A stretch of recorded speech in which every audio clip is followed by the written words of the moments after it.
बने रहिए हमारे साथ। बहुत सी जानकारियों के लिए आपका फिर से रुख करेंगे। आगे बढ़ते हैं खबरों में। अगली जानकारी का करेंगे रुख। खबर मिल रही है भोपाल से। एमपी कांग्रेस की कार्यकारिणी जल्द ही होगी भंग।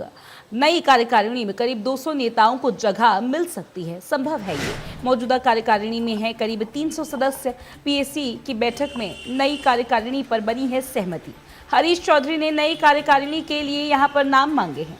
सितंबर तक नई कार्यकारिणी के गठन की संभावना बताई जा रही है। कांग्रेस संगठन में बड़े बदलाव की तैयारी है। नई कार्यकारिणी को लेकर नामों पर मंथन शुरू हो गया है। सितंबर में उज्जैन आ सकते हैं राहुल गांधी। तो ये बड़ी खबर मिल रही है पॉलिटिकल लैंडस्केप से। आप देख सकते हैं टीवी स्क्रीन पर ये डिटेल्स। कांग्रेस संगठन में बड़े बदलाव की तैयारी है। एमपी कांग्रेस की कार्यकारिणी जल्द ही भंग हो सकती है। मौजूदा कार्यकारिणी में करीब 300 सदस्य हैं। 200 सदस्यों को जगह मिल सकती है नई कार्यकारिणी में। इसके अलावा नई कार्यकारिणी में करीब 200 नेताओं को जगह मिलना संभव है। हमारे साथ हमारे सहयोगी लगातार बने हुए हैं। प्रखर, पॉलिटिकल लैंडस्केप से काफी अहम जानकारी मिल रही है एमपी कांग्रेस को लेकर, बताइएगा सभी डिटेल्स।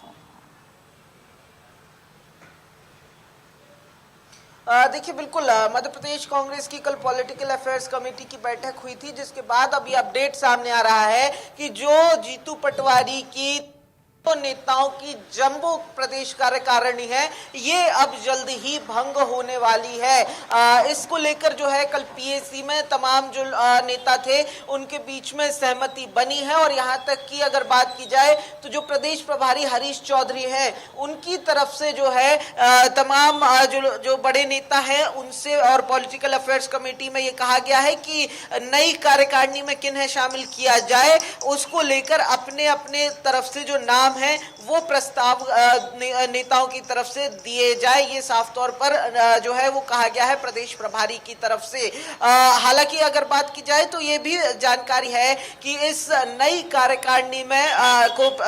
कार्यकारिणी को पिछली कार्यकारिणी यानी कि जो अभी मौजूदा कार्यकारिणी है उससे कुछ छोटा रखा जाएगा। मौजूदा 300 की जगह 200 नेताओं की कार्यकारिणी होगी। और साथ ही अगर बात की जाए तो एक महीने के अंदर, यानी इसी महीने के अंदर, क्योंकि सितंबर के महीने में एक संगठन का सम्मेलन प्रस्तावित है उज्जैन में, जिसमें राहुल गांधी के आना भी प्रस्तावित है। तो ऐसे में प्रदेश कांग्रेस की तरफ से ये कल जो बैठक में चर्चा हुई उसमें कहा गया कि राहुल गांधी मध्य प्रदेश आए उसके पहले नई कार्यकारिणी बनकर तैयार हो जाए। लेकिन सबसे बड़ा सवाल तो कहीं ना कहीं यहीं आकर टिकता है कि क्या एक महीने में कांग्रेस अपनी नई कार्यकारिणी बना पाएगी, क्योंकि जब जीतू पटवारी 2023 दिसंबर में प्रदेश अध्यक्ष बने थे तो उसके बाद करीब 10 महीने तक जीतू पटवारी बिना कार्यकारिणी के अध्यक्ष थे। कार्यकारिणी बन नहीं पाई थी। उसमें कई सारे कारण भी थे, आपसी कलह, कई नेताओं को अपने करीबी नेताओं को एडजस्ट कराने की कवायद और तमाम चीजों को लेकर 10 महीने तक डिले हुई थी कार्यकारिणी। और यही वजह है कि अब एक ये सवाल बड़ा है कि एक महीने के अंदर क्या कांग्रेस अपनी कार्यकारिणी बना पाएगी, या फिर जो कहा गया कल की दतिया मॉडल पर, उपचुनाव मॉडल पर आगे की रणनीति होगी, तो क्या उस रणनीति को आगे बढ़ाने पर काम कर पाएगी कांग्रेस, या कार्यकारिणी के बीच में ये तमाम चीजें कहीं पीछे छूट जाएंगी? ये बड़े सवाल हैं। हालांकि जवाब जो है वो आने वाले दिनों में मिलेगा, लेकिन सबसे बड़ा सवाल ये भी है कि एक महीने में कैसे ये कार्यकारिणी बन पाएगी। देखिए प्रखर, आपने जैसा कि दतिया उपचुनाव का भी जिक्र किया, तो कहीं ना कहीं ऐसा लगता है कि कांग्रेस ने जो जीत हासिल की दतिया उपचुनाव में, उसका जो कॉन्फिडेंस बिल्डअप एक हुआ है, कहीं ना कहीं उसके आधार पर कार्यकारिणी जल्द ही बना देंगे, इस तरीके का टारगेट सेट किया। लेकिन कांग्रेस का इतिहास हमेशा से यही रहा कि अंदरूनी कलह रही है, कहीं ना कहीं मतभेद हमेशा से कांग्रेस में, सिर्फ मध्य प्रदेश में नहीं, जहां भी कांग्रेस है वहां पर आपसी मतभेद लगातार रहे हैं, जिसकी वजह से इनकी जो ऑर्गेनाइजेशनल स्ट्रेंथ है वो हमेशा से कमजोर पड़ती रही है। तो जैसा कि आपने कहा कि कार्यकारिणी बन पाना एक महीने में शायद से इंपॉसिबल लगता है, आप इसको एनालाइज कैसे करते हैं?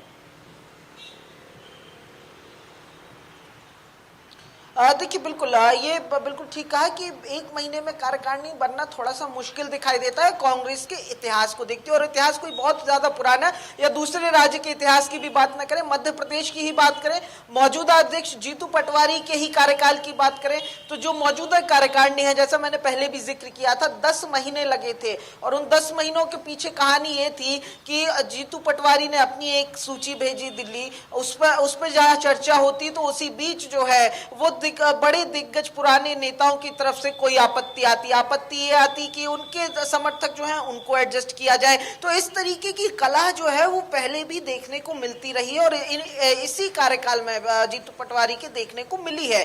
तो ये कहीं ना कहीं कहा जा सकता है कि क्या इससे कांग्रेस निजात पा पाएगी? ये बहुत डिबेटेबल इशू है। हालांकि कांग्रेस की तरफ से कहा जा रहा है कि आपसी सहमति बन चुकी है, लेकिन सबसे बड़ी बात कि नाम कटने हैं। मौजूदा जब 300 सदस्यों की कार्यकारिणी बनी थी, वो 300 सदस्य इसीलिए जोड़े गए थे कि कहीं ना कहीं जो अंतर कला है, आपसी कला है, उससे बचा जा सके। अब उसमें भी 100 नेताओं की अगर कट करने पर आए तो कहीं ना कहीं जो दिग्गज हैं उनके बीच में मनमुटाव होने की संभावना बढ़ती हुई दिखाई दे रही है। और ऐसे में जिस कॉन्फिडेंस में कांग्रेस उपचुनाव के बाद है वो कहीं ना कहीं ध्वस्त हो सकता है। बिल्कुल बिल्कुल, प्रखर बने रहिए आप हमारे साथ। बहुत सी जानकारियों के लिए आपका रुख करेंगे।